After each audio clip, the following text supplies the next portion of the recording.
आज हम बात करने वाले हैं क्यूबा के गंभीर ईंधन संकट की और इसके पीछे की जटिल अंतर्राष्ट्रीय राजनीति की। ये एक ऐसी कहानी है ना जिसमें दशकों का तनाव, आज की जियोपॉलिटिक्स और आम लोगों पर पड़ने वाला उसका असर, सब कुछ एक साथ देखने को मिलता है। ये शब्द अपने आप में क्यूबा की मौजूदा हालत की पूरी कहानी बयां कर देते हैं। ये सिर्फ तेल की कमी नहीं है, बल्कि एक पूरे देश के अस्तित्व पर आया संकट है।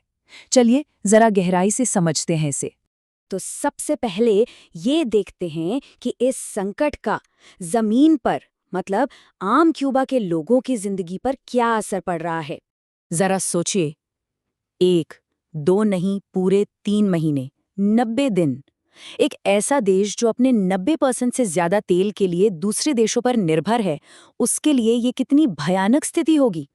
ऐसा लगा मानो पूरे देश की धड़कन ही रुक गई हो। और इसके जो नतीजे हुए वो वाकई में डरावने थे। 29 घंटे तक बिजली गुल रहना तो आम बात हो गई। पब्लिक ट्रांसपोर्ट पूरी तरह से ठप पड़ गया। हवाना की सड़कों पर कचरे के अंबार लग गए, क्योंकि कचरा उठाने वाले ट्रकों में डालने के लिए डीजल ही नहीं था। अस्पतालों में नवजात बच्चों और मरीजों की जान बचाना मुश्किल हो गया और लोगों के घरों में फ्रिज में रखा हुआ खाना सड़ रहा था। और फिर इस अंधेरे के बीच अचानक एक उम्मीद की किरण नजर आई। अमेरिका के लगाए बैन वाला एक रूसी तेल टैंकर क्यूबा की तरफ बढ़ रहा था।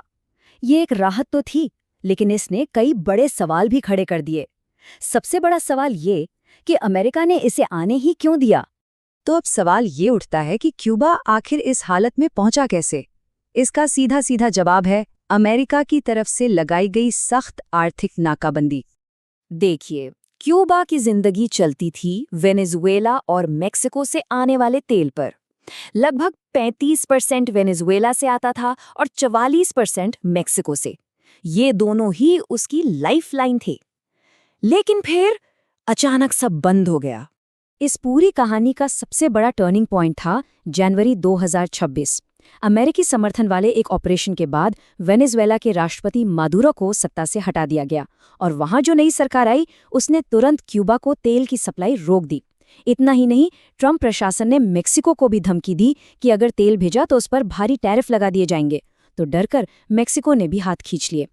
ट्रंप प्रशासन के इरादे बिल्कुल साफ थे। 28 मार्च 2006 को डोनाल्ड ट्रंप ने खुलेआम ये कह दिया कि वेनेजुएला के बाद अगला नंबर क्यूबा का है। मतलब ये सिर्फ एक आर्थिक दबाव नहीं था, ये क्यूबा में सत्ता बदलने की एक सोची समझी रणनीति थी।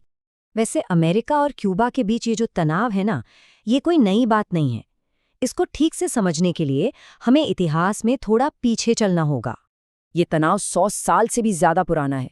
1898 के स्पेन अमेरिकी युद्ध से लेकर 1959 में फिडेल कास्त्रो की क्रांति तक, जिसने अमेरिकी कंपनियों की सारी संपत्ति छीन ली।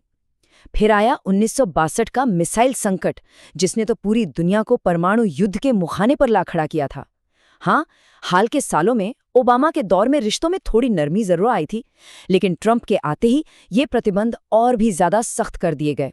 दोनों की नीतियों में जमीन आसमान का फर्क था। एक तरफ ओबामा ने दशकों बाद दूतावास खुले, रिश्ते सुधारे, तो दूसरी तरफ ट्रंप ने मैक्सिमम प्रेशर यानी अधिकतम दबाव की नीति अपनाई, जिसने क्यूबा को दुनिया से बिल्कुल अलग थलग कर दिया। ये संकट सिर्फ अमेरिका और क्यूबा का ही नहीं है, इसमें दुनिया के कई बड़े खिलाड़ी और उनके अपने अपने हित भी जुड़े हुए हैं। तो इस जियोपॉलिटिकल शतरंज के 3 मुख्य खिलाड़ी हैं। एक हैं डोनाल्ड ट्रंप, जो क्यूबा में सत्ता बदलना चाहते हैं। दूसरे हैं उनके विदेश मंत्री मार्को रूबियो, जिनका परिवार कास्ट्रो की क्रांति के वक्त क्यूबा से भागा था और जो क्यूबा को लेकर बहुत सख्त रवैया रखते हैं। और तीसरे हैं व्लादिमीर पुतिन, जो इस संकट को अमेरिका के पिछवाड़े में अपना दबदबा बढ़ाने के एक बड़े मौके की तरह देख रहे हैं। तो फिर वही सवाल उठता है कि ट्रंप ने रूसी टैंकर को आने क्यों दिया। देखिए, कुछ जानकारों का मानना है कि ये एक बहुत सोची समझी चाल थी। वो क्यूबा पर पूरा दबाव भी बनाए रखना चाहते थे, लेकिन एक बड़े मानवीय संकट को भी टालना चाहते थे, ताकि दुनिया भर में अमेरिका की छवि खराब न हो।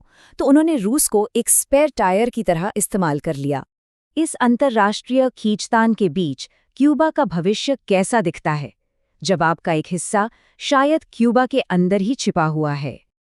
और कहानी का जो सबसे दिलचस्प पहलू है ना, वो खुद क्यूबा के सबसे प्रसिद्ध परिवार के अंदर से निकल कर आता है। ये हैं फिडेल कास्ट्रो के पोते, सैंड्रो कास्ट्रो। एक इंटरव्यू में जब इनसे पूछा गया कि अगर उनके दादा आज जिंदा होते तो उन्हें देखकर क्या कहते, तो इनका जवाब बड़ा हैरान करने वाला था। उन्होंने कहा, वो कहते कि तुम कम्युनिस्ट से ज्यादा पूंजीवादी हो।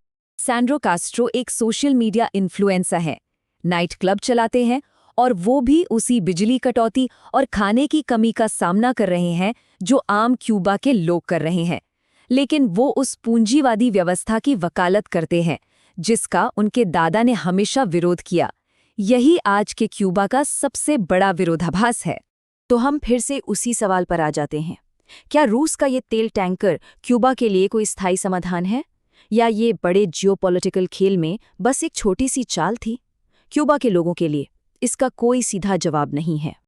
और आखिर में ये एक बहुत बड़ा सवाल छोड़ जाता है, क्या क्यूबा जैसे छोटे देश अपनी किस्मत खुद लिख सकते हैं, या वो हमेशा बड़ी ताकतों के बीच एक मोहरा बनकर ही रह जाएंगे?